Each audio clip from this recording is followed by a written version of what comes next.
نحمده ونصلي على رسوله الكريم اما بعد فاعوذ بالله من الشیطان الرجیم بسم اللہ الرحمن الرحیم انا انزلناه في لیلۃ القدر صدق اللہ العظیم۔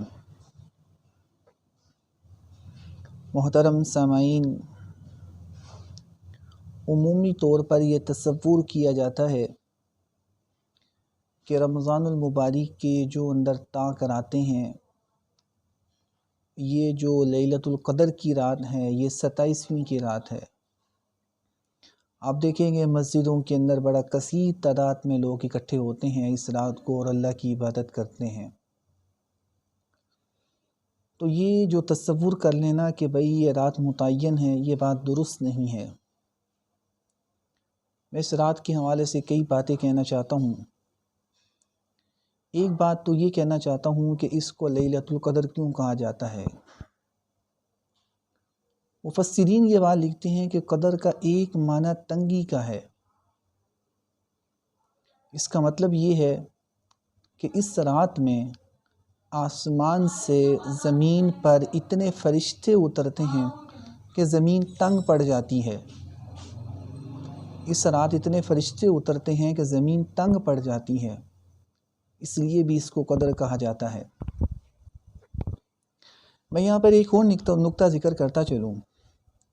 آپ جب سورۃ القدر کو پڑھیں گے، اس سورت کے اندر اللہ رب العزت نے کہا کہ انا انزلناہ فی لیلۃ القدر وما ادراک ما لیلۃ القدر لیلۃ القدر خیر من الف شہر۔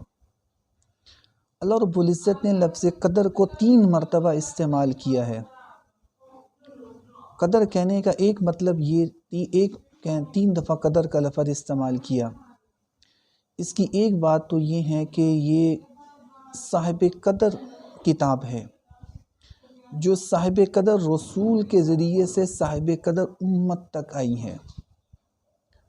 یعنی کتاب اللہ جتنی بھی کتابیں ہیں، ان کی تمام کتابوں کے اندر کتاب اللہ کو مقام حاصل ہے، رسول اللہ کو تمام انبیاء میں مقام حاصل ہے، اور جو امت ہے اس کو تمام امتوں کے اندر ایک مقام حاصل ہے۔ یہ بھی 3 دفعہ قدر کا لفظ استعمال کیا۔ آپ سورۃ القدر کے اندر اس کو پڑھ سکتے ہیں۔ ایک سوال یہ ہوتا ہے کہ یہ اس کو مخفی کیوں رکھا گیا، اس کی وجہ کیا ہے؟ صحیح بخاری کے اندر ایک حدیث آتی ہے، حضرت عبادہ بن صامت اس کے راوی ہیں، اور یہ حدیث موطا امام مالک کے اندر بھی موجود ہے۔ موطا امام مالک کے اندر یہ حدیث حضرت انس بن مالک سے آتی ہے، اور صحیح بخاری کے اندر حضرت عبادہ بن صامت سے آتی ہے، اور یہ روایت خطیب تبریزی علیہ رحمت نے مشکات المصابیح کے ہی حوالے سے بخاری کے ہی حوالے سے مشکات میں نقل کی ہے۔ خلاصہ یہ ہے، حضرت عبادہ بن صامت یہ بات کہتے ہیں کہ رسول اللہ صلی اللہ علیہ وسلم خرج علینا، ہم پر آئے تاکہ ہم کو اس کی خبر دیں کہ یہ اس رات کے بارے میں۔ تو رسول اللہ کیا دیکھتے ہیں کہ بھئی 2 شخص آپس میں جھگڑ رہے ہیں، فَتَلَاحَى رَجُلَانِ مِنَ الْمُسْلِمِينَ، آپس میں جھگڑ رہے ہیں۔ تو رسول اللہ نے یہ بات کی کہ بھئی میں تم کو یہ خبر دینے کے لیے آیا تھا کہ بس فَرُفِعَتْ، بس یہ اٹھا لیا گیا ہے، اس کا علم، یہ رات کا علم جو تھا یہ اٹھا لیا گیا ہے۔ بس کہا کہ وَعَسَىٰ أَن يَكُونَ خَيْرًا لَكُمْ، ہو سکتا ہے یہ تمہارے لیے بہتر ہو، فَالْتَمِسُوهَا، بس تم اس کو تلاش کرو، فِي التَّاسِعَةِ 29 کے اندر، اور 27ویں کے اندر، اور 25ویں کے اندر اس کو تلاش کرو۔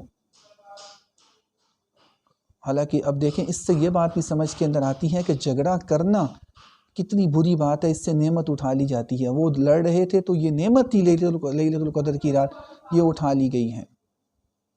اب آپس میں عمومی طور پر یہ ہوتا ہے، ہم لوگ جس وقت کھانا کھانے کے لیے بیٹھتے ہیں تو ہم دسترخوان کے اوپر لڑتے ہیں۔ آپ یہ سمجھ لیں کہ اگر ہم دسترخوان کے اوپر لڑیں گے تو ہم سے نعمتیں اچکنے کے اندر دیر نہیں کی جائے گی، ہماری نعمتوں کو بھی اس وقت اٹھا لیا جائے گا۔ پھر یہاں پر ایک بات اور ذکر کرتا چلوں کہ یہ رات ہم کو کیوں عطا کی گئی۔ اس کے حوالے سے ایک بڑی عمدہ روایت حضرت امام مالک علیہ رحمت نے موطا امام مالک میں لکھی ہے۔ وہ یہ لکھتے ہیں کہ رسول اللہ صلی اللہ علیہ وسلم، اس کو خلاصہ ذکر کرتا ہوں، رسول اللہ صلی اللہ علیہ وسلم کے سامنے اس وقت جو پرانی سابقہ امتیں تھیں ان کی عمر کا ذکر ہوا، تو رسول اللہ کو یہ خیال ہوا کہ بھائی میری امت کی تو اتنی عمر ہی نہیں ہے، تو وہ کس طرح ان کی جو اعمال تھے وہ ان کو پہنچ پائیں گی۔ تو میں اس کے الفاظ دہرا دیتا ہوں، موطا امام مالک کے اندر یہ موجود ہے، برکت کے طور پہ پڑھتا ہوں۔ امام مالک یہ بات کہتے ہیں کہ وحدثنی زیاد عن مالک انہ سمع من یثق بہ من اہل العلم یقول ان رسول اللہ صلی اللہ علیہ وسلم اری اعمار الناس قبلہ او ما شاء اللہ من ذلك فکأنہ تقاصر اعمار امته الا یبلغوا من العمل مثل الذي بلغ غيرهم في طول العمر فأعطاه الله ليلة القدر خير من ألف شهر۔ یہ میں نے برکت کے طور پر یہ روایت پڑھی ہے۔ امام مالک یہ بات کہتے ہیں کہ میں نے یہ بات سنی ہے اہل علم سے کہ رسول اللہ صلی اللہ علیہ وسلم اری اعمار الناس قبلہم، کہ رسول اللہ نے دیکھا کہ بھئی رسول اللہ کو یہ بات معلوم ہوئی کہ بھئی یہ جو ماقبل کی جو لوگ ہیں ان کی امتوں کے بارے میں، تو رسول اللہ نے یہ کہا کہ بھئی جو میری امت کے لوگ ہیں تقاصر، ان کی عمریں تو کم ہیں، وہ نہیں پہنچ پائیں گے ان کے عمل کو، تو جو وہ اپنی طویل عمر کی وجہ سے وہ اپنے اعمال کو پہنچا کرتے تھے، تو کہتے ہیں کہ بس اللہ تعالیٰ نے عطا کر دی لیلۃ القدر، قدر کی رات جو بہتر ہے 1000 مہینوں سے، یہ رات 1000 مہینوں سے افضل ہے۔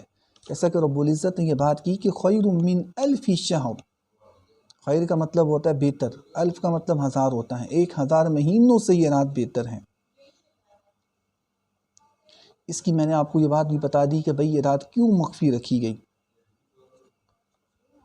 آخری بات بس میں یہاں پہ یہ کہنا چاہتا ہوں، حضرت امام ابو بکر وراق ایک بات کہتے ہیں، امام ابو بکر وراق یہ بات کہتے ہیں کہ اس کو قدر کہنے کی ایک وجہ یہ بھی ہے کہ جو اس رات کو عبادت کرتا ہے وہ صاحب قدر نہیں بھی ہوتا ہے تو اللہ رب العزت اس کو صاحب قدر بنا دیتے ہیں، وہ پہلے اگر صاحب قدر نہیں بھی ہیں تو وہ صاحب قدر بن جاتا ہے۔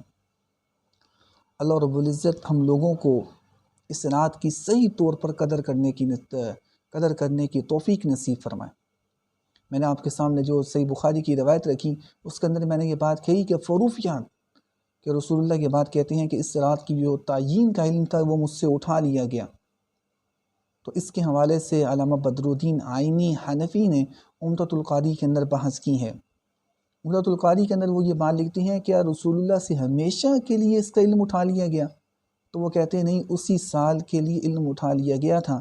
پھر حضرت سفیان بن عیینہ یہ بات کہتے ہیں کہ اس کے بعد آپ کو اس کا علم عطا ہو گیا تھا، اس کی تعیین کا علم آپ کو ہو گیا تھا۔ میری اس بات کا خلاصہ یہ ہے، حاصل یہ ہے کہ بھئی آپ اس رات کو متعین نہ کریں گے 27ویں رات ہے، آپ اس کو متعین نہ کریں یہ 29ویں رات ہے، آپ اس کو متعین نہ کریں کہ یہ 25ویں رات ہے، اس کو تلاش کیجئے 21 کے اندر، اس کو تلاش کیجئے 23 کے اندر، اس کو تلاش کیجئے 25 کے اندر، اس کو تلاش کیجئے 27 کے اندر، اس کو تلاش کیجئے 29 کے اندر۔ اب تو کئی راتیں گزر گئی ہیں، اب 2 راتیں ہمارے پاس رہ گئی ہیں، ایک 27 کی ہے اور ایک 29 کی ہے۔ آج کی رات 27 کی بنتی ہیں، ہمیں چاہیے کہ ہم اس میں انفرادی طور پر اللہ رب العزت کی عبادت کریں، یکسوئی کے ساتھ اللہ سے مانگیں، امت کے لیے مانگیں، ملک کے لیے مانگیں اور اپنے لیے مانگیں، اپنے خاندان کے لوگوں کے لیے مانگیں۔ اللہ رب العزت ہم تمام لوگوں کے لیے عافیت والا معاملہ فرمائے۔ وما علینا الا البلاغ المبین۔